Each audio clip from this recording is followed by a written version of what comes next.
Hi, this is the continuance of our series into the life of Job. We'll go in a bit more into depth in this. I'm finding this fascinating, and as we've looked into it, and I'm enjoying it as we go that wee step at a time. I mean, these aren't big, long videos; they're just small steps, but it's fascinating to see how the things are developing. Last time we looked at Job and we talked about those things that had befallen his family. We talked about the things that had happened to his livestock and how he was reduced and how he had blow after blow after blow against him.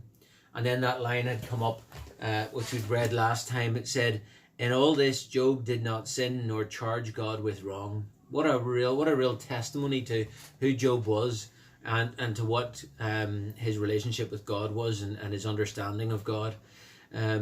This time, as we go into the next stage. And we start to look at how things affected Job's body and how his relationship even with his wife. We'll look into that. But in this one here, I want to start with introducing a word. It is the word hupomone. Hupomone. It is endurance, steadfastness, especially as God enables the believer to remain under the challenges and the things of life and the struggles of life.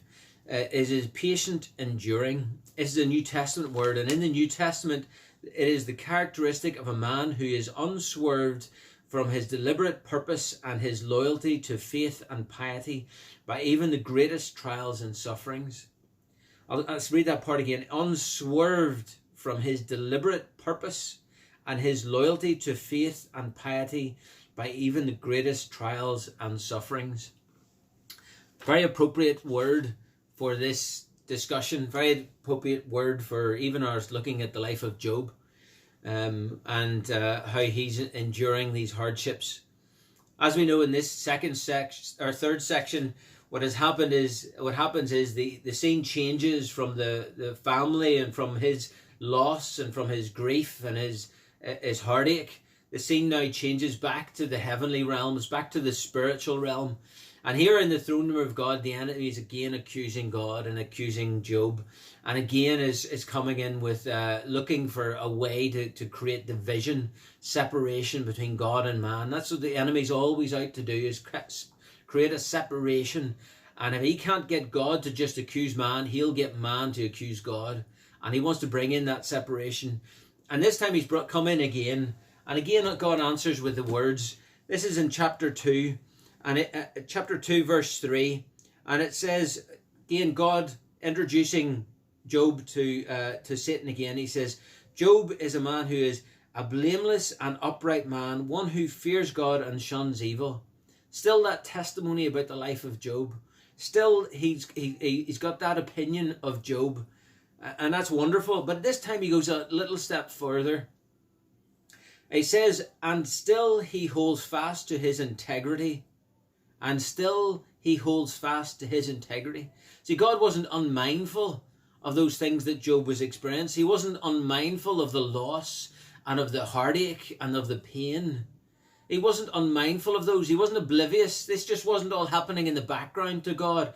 God was aware of what was happening to Job. And he said this about him. And still he holds fast to his integrity. It's such an important line, that is his integrity. Really, our Christian walks and our walk with God should be one of integrity. I mean, I've said it before when I've preached in the church. Do we really believe that these things are real? Do we really believe that this is the word of God and that this is true? Do we really believe it, or do we just say it? See, to live with integrity means that we walk it out in our daily lives. That is our default position. It isn't just running around in chaos and in worry and in fear and unbelief. It's to experience those things, yes, because we're human. Those come upon us. I mean, we've seen how Job was heartbroken, how he was devastated. And yet, God still said he holds fast to his integrity. He hadn't sinned. It said there in verse 22 of chapter 1, Job did not sin nor charge God with wrong. And then in chapter 2, verse 3, he says, and still he holds fast to his integrity. What a testimony. I pray that's our testimony. We've gone through this life and through all the things that we will experience, good, bad, ugly. whatever we'll experience, I pray that we'll get to that point when we see Christ face to face, that he'll say to us, well done, my good and faithful servant. You've walked with integrity. You've finished the race. Enter thou into thy rest. What a testimony to Job and to who he was and to what he had experienced. But now, as I said, this becomes all that more real. Those things that happened to Job up until this point, that happened outside of him, that happened to his livestock, his servants and his family. Yes, he'd felt them very personally, but they'd still happened to him outside of his body. And now the enemy is given permission to touch his body. Now, we, again, as I said before, we've got to be careful when we're handling these things. But there's somehow the protection's been lifted off Job for some, and now the enemy is touching his body. He's striking him in his body. See, it isn't God who gives sickness. God never gives sickness. It's the enemy here who's given sickness and giving disease, and he strikes him in his body. It's actually interesting, and the verses there as we're heading into, and it says that he immediately went out of the presence of God. He immediately went out. In other, he was eager. He's seen this as an opportunity to really strike at Job's character, to really strike at his heart. Because he knows, and I know, and I'm sure you know yourself, anytime you're sick in your body, that really gets down to the nuts and bolts.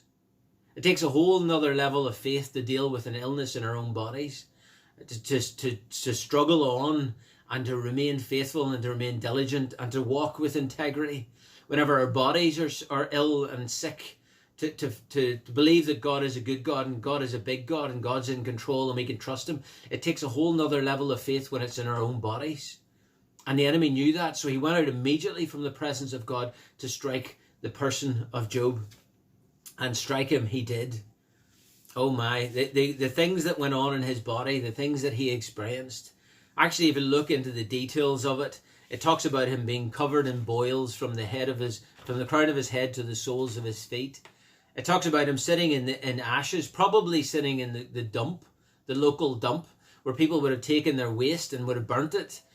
You could imagine him taking some waste out to there, some rubbish, throwing it into the fire, and then just collapsing in a heap, dejected, just totally dejected. And he's got these boils that have appeared all over his body. And to get a little bit of relief, he's scraping at them. His condition, it actually says that he had boils from head to toe. It said, it actually talks in chapter 7 about him tossing all night in sleeplessness. They caused him discomfort. He got no rest, no matter which way he turned in his bed. He just got no rest, no peace from it at all. He talks later on. It also talks about him having broken skin and disgusting sores. He says, I'm a loathsome, I'm disgusting. There was also probably weight loss involved. It talked about his bones cleaving to his skin. So he had lost weight. He had lost strength. This was devastating to him. I'm sure in some ways he thought maybe this is it. This is a life-altering condition. This is the life-limiting condition. He was just stricken in his body to such a degree. Horrendous. We think of people that we know and we love and we pray for in our fellowship who are sick in their bodies, who are facing hardships and challenges every day. I'm sure that as they read these passages, they can relate to this suffering. We can only grasp it in our imaginations, those of us who are in full health.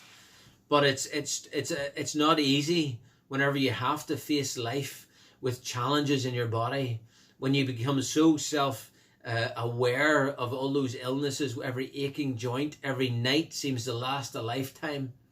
Every day seems to last a month. Forget the problems we're having with this quarantine that we're going under right now.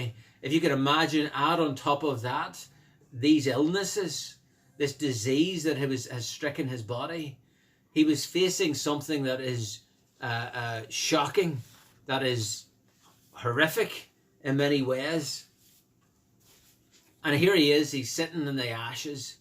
He's sitting with his garments in a mess, with ashes on his head from his loss of his children. And he's sitting there just feeling sorry for himself in some ways, I'm sure. And, understandably and rightly so. And it's at this moment that his wife decides to chirp up, that his wife comes along with another thing to say. Incidentally, the time when last moments we heard there from Satan in the presence of God, that was the last time we hear his voice in the book. But his accusation is now taken up by another voice, and it's the voice of Job's wife. And she comes along with another blow against him, another thing to hit him. Can you imagine going through all these things and your companion, your life companion, your wife is beside you, and you're expecting that little bit of support, that little bit of encouragement, and she's going to help carry you through and sustain you. And what we're meant to do, we're called to build each other up and to help each other in times of need and times of hardship. And she comes along in chapter 2, verse 9, and she says, "Do you still hold fast to your integrity? Curse God and die." And that's the words of the accuser. The accuser has just heard God say that Job still walks with integrity. So the accuser's come out and has stricken him in his body and has now got Job's wife jibing at him. Do you still hold fast to your integrity? My. See, sometimes those we love and sometimes those closest to us, unbeknownst to them, they don't know that they're saying it sometimes, but sometimes they're giving voice to what the enemy is doing. They're giving voice to the enemy's plans and schemes. And that's what she's done here. She has picked up the cry from the enemy, almost like Eve in the garden, who took the accusation from Satan and took it to heart and then passed it on. She then said, did God really say? Did God really say? It's the same thing here. His wife is bringing the same accusation. Why do you still hold fast to your integrity? Curse God and die. My. Now things have really come home to roost. Job's facing it really on all sides. It's hitting him in his heart. It's hitting him in his ears, in his body. His family is gone, who he loves so much. His possessions are gone, which had sustained him so much. His servants. Now his wife has come against him. He faces it on every side. And Job's reply in verse 10, but he said to her, you speak as one of the foolish women speaks. Shall we indeed accept good from God, and shall we not accept adversity? Now, it wasn't God who had brought this adversity. It wasn't God who had brought this hardship. Job was obviously, as I said in the last video, he was unaware of these things. He accused God of taking away from him. And here he's saying, shall we not accept hardship from God? And it says the last words there in verse 10. Chapter 2, verse 10, it says, in all this Job did not sin with his lips. In all this Job did not sin with his lips. He had faced this adversity. He had faced this hardship. His wife had now come against him.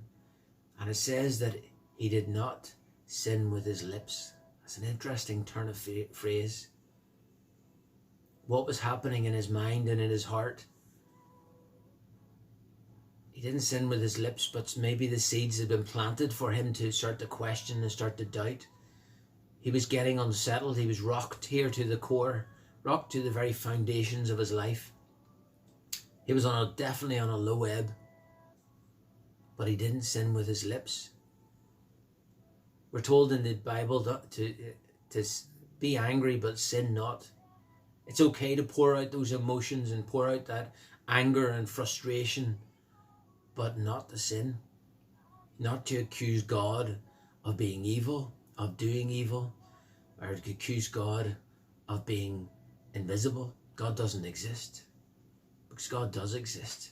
God knows exactly what's going on, and he knew exactly what Job was going through, and he knows exactly what we're going through. It's important that when we vent our frustration and our anger and all those things, emotions we're going through, that we remain with a good, clean heart before God. We can pour out our feelings and our emotions, but don't accuse God of being evil. Don't accuse God of being sinful or unjust. Maybe we don't have a full picture. We don't, as I said, Job doesn't know the full picture. He didn't know about what was happening in the spiritual realm. So we got to be very careful. In the next video that we'll look at, we'll go further when Job's companions come on the scene, and we'll look at them and how the discussion really opens up, and we really hear what's on the heart of these men and of Job. I look forward to seeing you next time, and I hope you're enjoying these videos. I'm certainly enjoying the study anyway. Okay, God bless.